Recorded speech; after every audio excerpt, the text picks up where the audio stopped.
અયોધ્યામાં રામ જન્મભૂમિ ખાતે યોજાનાર પ્રાણ પ્રતિષ્ઠા મહોત્સવને લઈને એક તરફ આખો દેશ રામમય બની ગયો છે। અયોધ્યામાં રામલલ્લાની પ્રાણ પ્રતિષ્ઠા મહોત્સવને હવે ગણતરીના કલાકો બાકી રહ્યા છે, ત્યારે રામલલ્લાની પ્રાણ પ્રતિષ્ઠાને લઈ દેશમાં દિવાળી ઉત્સવ જેવો માહોલ સર્જાયો છે।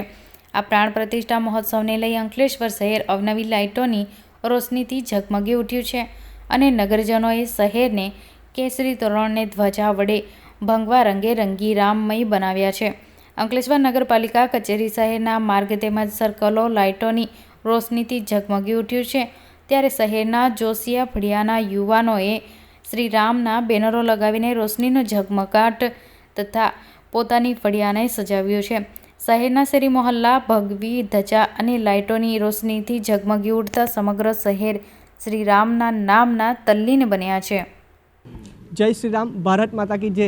500 વર્ષના સંઘર્ષ અને અથાગ પ્રયત્ન બાદ આ જે ભવ્યથી અતિ ભવ્ય રામ મંદિરનું પુનઃનિર્માણ થઈ અને તેની પ્રાણ પ્રતિષ્ઠા યોજાઈ રહી છે, તો અમે અને અમારા જોશિયા ફળિયાના યુવાનોએ આખું જોશિયા ફળિયાને રોશનીથી ઝળહળી ઉઠાવેલું છે અને આપણે દીવા પ્રગટાવવાના છે અને આખું જોશિયા ફળિયું ભગવામય થઈ ગયું છે।